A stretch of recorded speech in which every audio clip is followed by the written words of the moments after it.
Et salut tout le monde, aujourd'hui on se retrouve pour l'épisode numéro 9 et aujourd'hui on va voir la technique. Donc c'est parti.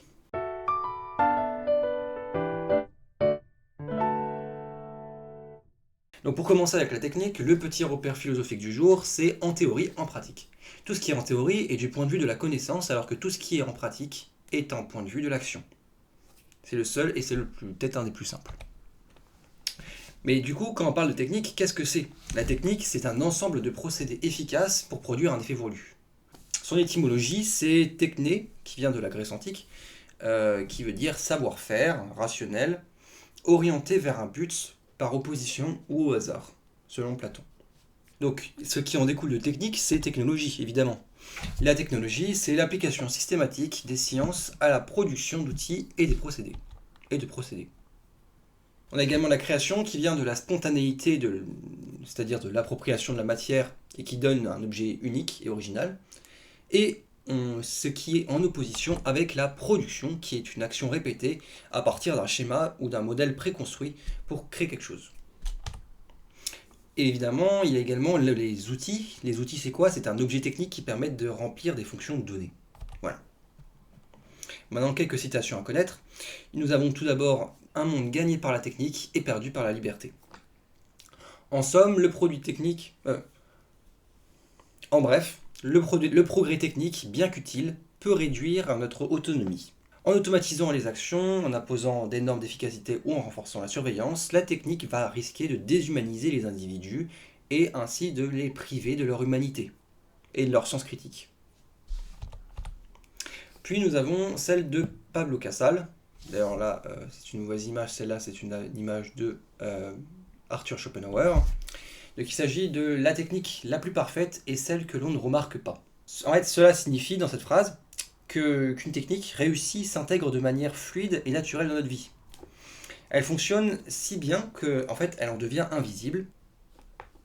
Et enfin, celle qu'on doit à Albert Einstein, le progrès technique est comme une hache qu'on aurait mis dans la main d'un psychopathe.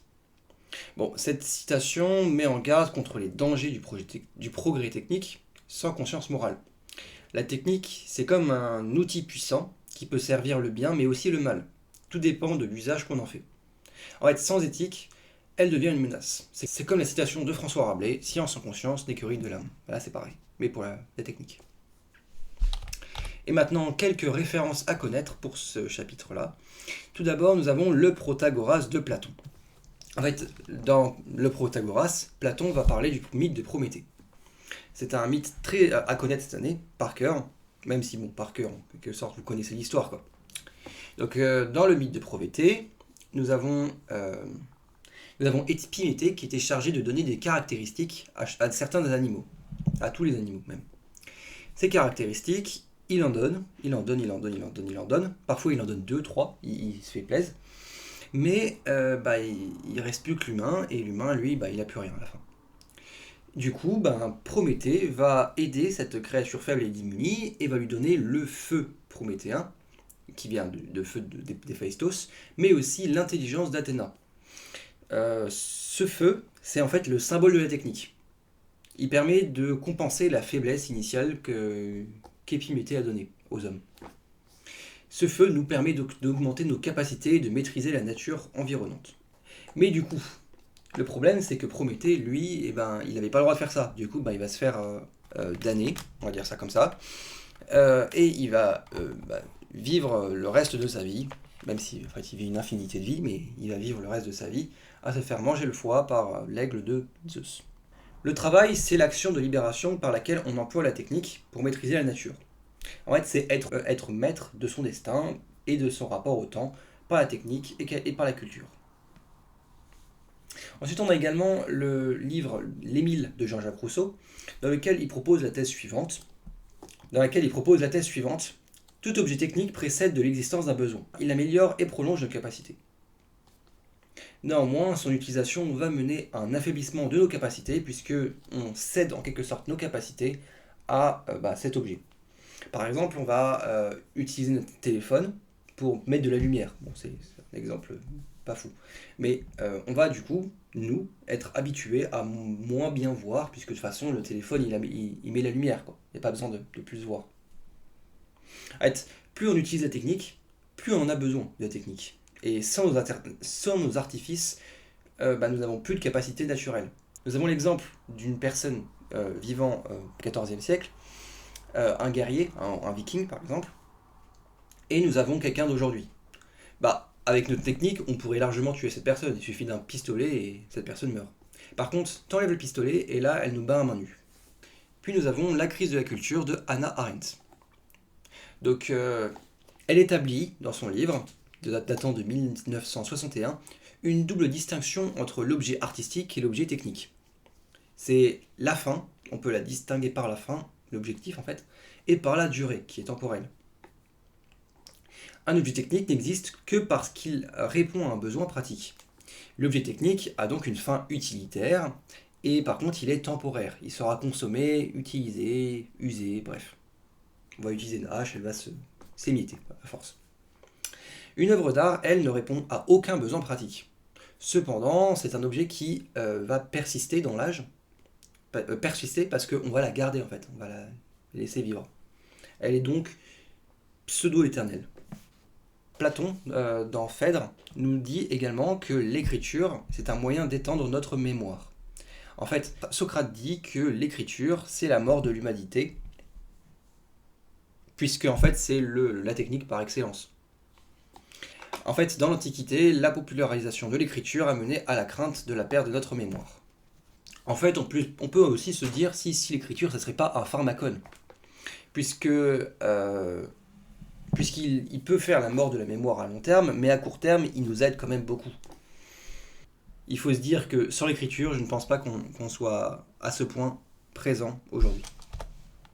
Puis nous avons deux personnalités avec deux pensées succinctes. Nous avons Heidegger, qui pense que la technique n'est pas seulement un ensemble d'outils, mais c'est aussi une manière de révéler le monde. En fait, pour lui, la technique a un caractère particulier qu'il va appeler arraisonnement.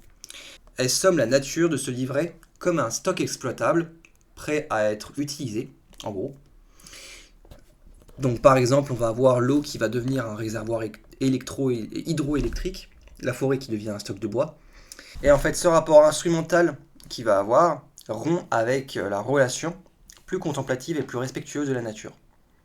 Le danger n'est pas la technique en elle-même, mais plutôt le fait qu'elle impose une vision unique du réel comme une ressource en fait. On simplifie tout ce qui est naturel par oui, c'est de la ressource. Genre les arbres, c'est du bois et les montagnes, c'est de la pierre. Voilà. Et nous avons également la pensée de Bergson. En fait, Bergson définit l'homme comme un homo faber, c'est-à-dire un être qui fabrique des outils, et surtout des outils pour fabriquer d'autres outils. Cette capacité technique illustre l'intelligence humaine tournée vers l'action pratique et la transformation de son environnement. Pour Bergson, la technique est une prolongation des facultés naturelles de l'homme, mais elle peut aussi échapper à son contrôle si elle évolue plus vite que sa capacité morale à l'encadrer.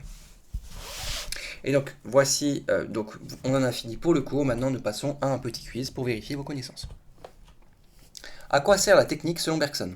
À prolonger le corps humain, à imiter les caractéristiques animales, à détourner la nature de ses lois ou à s'affranchir des lois naturelles. En fait, c'est un peu le récap de ce que je viens de dire, comme ça vous permettra de mieux retenir. Donc selon Bergson, la technique sert à prolonger le corps humain, mais aussi à s'affranchir des lois naturelles. Un objet technique permettant de remplir une fonction donnée est j'ai mis même le nombre de lettres, normalement c'est un mot en 5 lettres, assez simple, c'est un outil. Selon Hannah Arendt, quelle est la différence entre une œuvre et un produit ? L'œuvre dure dans le temps, l'œuvre est inutile, le produit est toujours beau ou le produit est consommé. Donc là, il y en avait plusieurs. Nous avons l'œuvre dure dans le temps, elle est inutile, et le produit, lui, est consommé. Qui a dit « Le progrès technique est comme une hache qu'on aurait mis dans la main d'un psychopathe ». Il s'agit d'une citation qu'on doit à Albert Einstein. Dans quelle œuvre Rousseau propose-t-il la thèse suivante ? Tout objet technique précède de l'existence d'un besoin. Il s'agissait de l'Émile. Voilà, merci de regarder cette vidéo, j'espère qu'elle vous aura été utile. On se retrouve la semaine prochaine avant les vacances pour le langage. En attendant, prenez bien soin de vous. À la prochaine. À plus.